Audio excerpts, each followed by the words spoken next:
Halo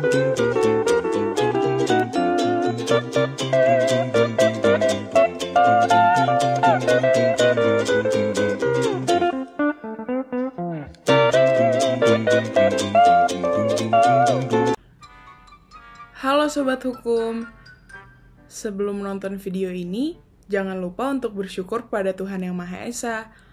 Oh iya, jangan lupa juga untuk selalu mencuci tangan, menjaga kebersihan, dan menjauhi kerumunan sesuai protokol kesehatan. Nah, pelaksanaan protokol kesehatan tadi tuh fungsinya buat apa sih? Pelaksanaan protokol kesehatan tersebut ditujukan demi mengembalikan stabilitas Indonesia. Pemerintah telah menyusun kebijakan bagi sektor yang mengalami penurunan atau perlambatan imbas pandemi COVID-19, tak terkecuali sektor ekonomi. Sebagai sumber utama anggaran pendapatan dan belanja negara, pajak berfungsi sebagai penerima, pengatur, dan peretribusi alokasi dana. Kebijakan pemerintah mengenai pajak akan dijelaskan dalam video ini. Selamat menyaksikan.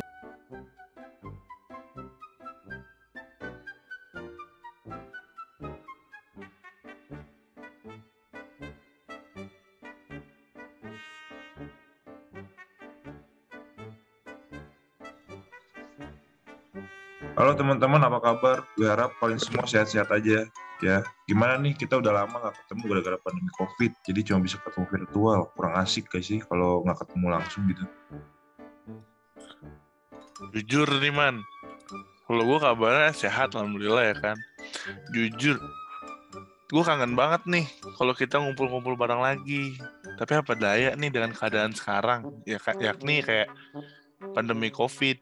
Sekarang kita di mana kayak aktivitas kita tuh terbatas dan cuma bisa ngumpul di Zoom meeting. Sedih sih, tapi mau gimana lagi. Tapi so far baik-baik. Bener banget. Tapi puji Tuhannya sih di Jakarta udah turun ya pandemi COVID-nya, kasusnya. Cuman ya tetap aja kita kan nggak boleh keluar rumah kalau nggak penting-penting banget ya kan. Cuman ya demi memutus rantai pandemi, kita harus bertahan guys. Ya nih gue juga sama di Jakarta, kasusnya berturun. Cuman ya keadaan gue sih sehat-sehat aja ya. Karena juga pandemi gini kan. Tapi ya pandemi-pandemi gini yang dipikirin sih pasti ekonominya sih.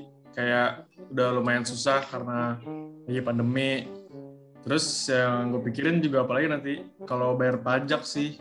Kayak mikirin aja gitu. Lah, emangnya lu nggak tahu, Rel? Kan pemerintah ngeluarin insentif pajak. Belum tahu Dre, gimana tuh? Jadi, karena pandemi COVID, ekonomi kan terhambat.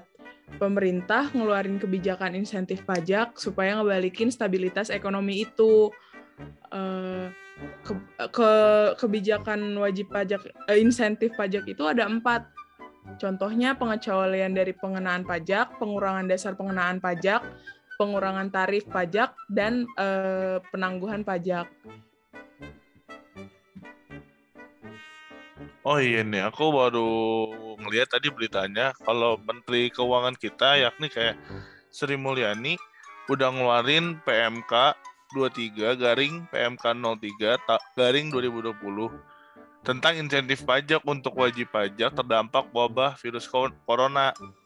Nah, penerbitan aturan ini tuh kayak respon pemerintah deh kayaknya atas instabilitas ekonomi dan produktivitas sektor tertentu. Dan dalam penerapannya telah melakukan 5 kali perubahan hingga perubahan terakhir pada Juli 2021 menjadi PMK 82 garing PMK 03 garing 2021 yang berlaku sampai Desember 2021. Iya bener banget.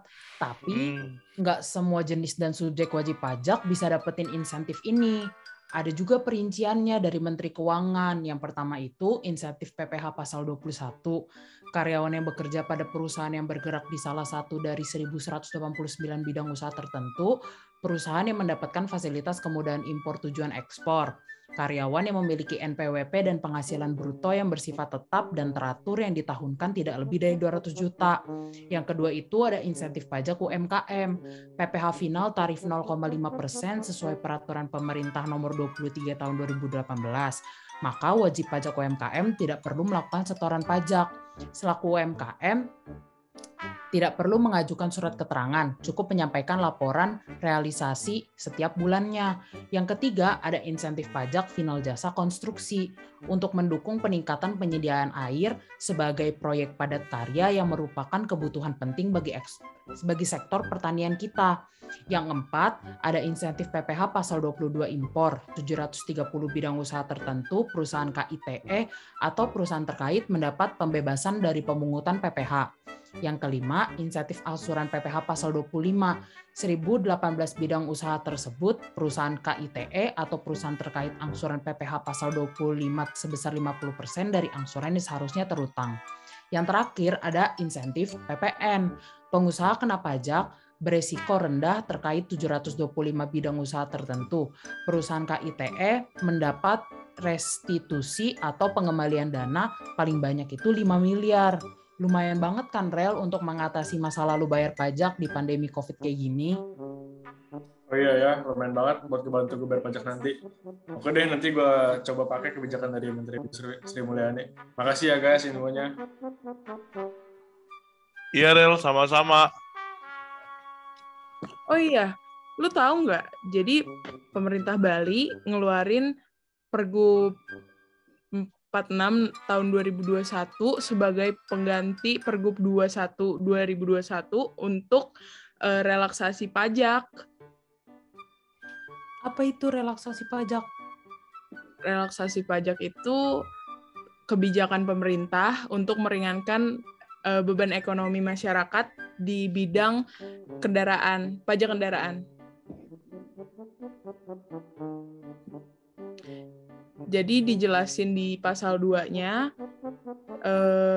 kebebasan pajak ini berupa penghapusan sanksi administratif terhadap PKB dan BBNKB, dan pembebasan PKB tahun ketiga dan selanjutnya, sama BBNKB 2.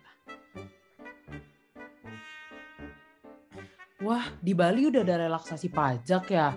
Thank you ya Dre infonya. Semoga dengan bantuan pemerintah dan kita juga taatin peraturan pemerintah, pandemi cepat-cepat pergi deh dari Indonesia. Semoga deh. Iya bener nih teman-teman kata Laura. Semoga aja pandemi cepat hilang ya. Biar kita bisa ketemu langsung, nongkrong bareng, asik-asik bareng gitu kan, senang-senang bareng semuanya. Seru tuh kayaknya. Ini gue juga udah gak sabar banget buat masuk kuliah offline. Kan selama ini kita kalau ngobrol atau kuliah juga cuman via ini doang ya, kayak video call atau online semua. Bener banget sih. Gue juga pengen banget deh kalau misal pandemi ini udah berakhir tuh. Kita kayak kuliah offline kan, apalagi kita kan kuliah di Bali nih. Kayak di mana tuh biasanya orang yang ke Bali tuh pada dia berpariwisata di Bali, mengenal budaya Bali yang sangat banyak, dan juga tentunya pasti memiliki pantai-pantai yang indah. Nah, pas banget kita ini kuliah tuh di Bali, yang dimana tuh kayak kita tuh ke Bali bukan cuman menuntut ilmu, tapi juga kita bisa jalan-jalan ke pantai sambil refreshing gitu sih. Kita sumpah gue sih nggak sabar banget kalau soal itu. Bener banget, setuju. BTW teman-teman, kita nggak kerasa ya udah lama nih ngobrol-ngobrol kayak gini.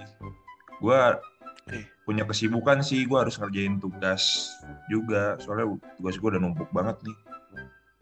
Oh iya, gue juga mau bantu nyokap gue masak nih untuk makan malam. Oke deh. Kita kelarin dulu nongkrong kita ya. Nanti kita nongkrong lagi, oke? Nanti kita kapan-kapan ketemu lagi kali ya. Oke, Next time sip. kita bisa ngobrol lagi ya, semoga kayak gini ya. Tapi dalam keadaan offline, oke? Iya. Oke, Semoga mantap. pandemi berakhir. Semoga kalian tetap Amin. sehat ya, teman-teman. Iya, Amin. sehat juga semuanya, stay safe. Ya, Lihat juga yang lain. Dah. bye. Oke, dadah. Bye.